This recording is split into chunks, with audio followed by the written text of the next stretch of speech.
Joining us now to talk more on this alleged interference is political science professor Jane Boulden from the Royal Military College. Professor, based on the information that has been leaked, do you think China interfered with the election in 2019 and 2021? Why or why not? Well, based on the information that's been released so far, it's hard to say definitively, but the allegations are quite significant and serious in that they are quite specific, as opposed to being, we think in a general way, maybe this happened. So I think there's some likelihood there that something went on. And one of the big questions is exactly what happened, where did it happen, and who was involved.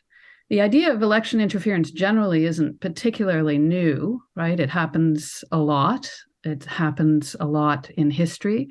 But again, what's specific here is what raises questions about what's been happening and makes it as serious as it has the potential to be.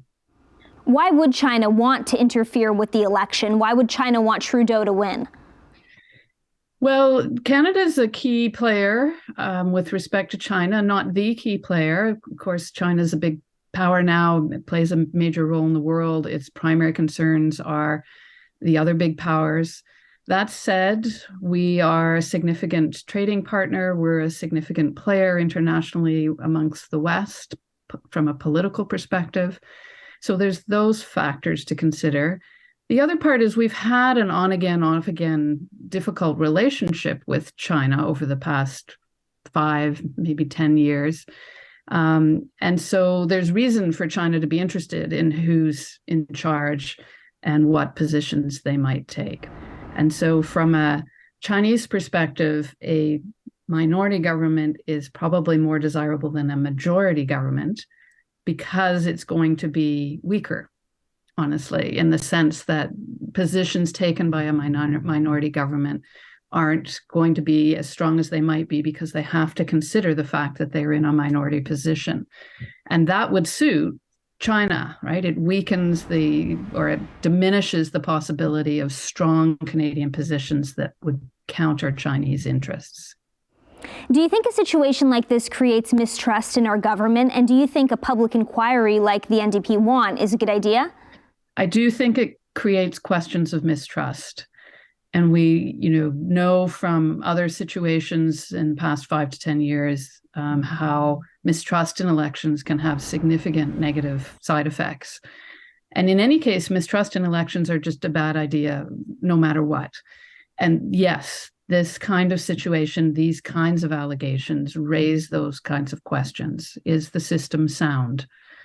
If it's not sound, in what ways is it vulnerable? If it's vulnerable in that way, might it be vulnerable in other ways? And all of those kinds of uncertainties create problems or the potential for problems in the election process. And therefore, yes, I think an inquiry is a good idea. Anytime the question of the legitimacy of an election process in a democracy is raised, it needs to be addressed.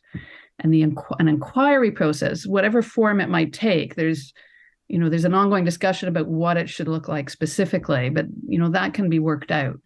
This idea of an inquiry more generally, one of the outcomes of that is to allow the public generally to make their own judgment about the legitimacy of the allegations, the soundness of the Canadian response to them, and to make a judgment for themselves of how they feel about that and what they think about the information.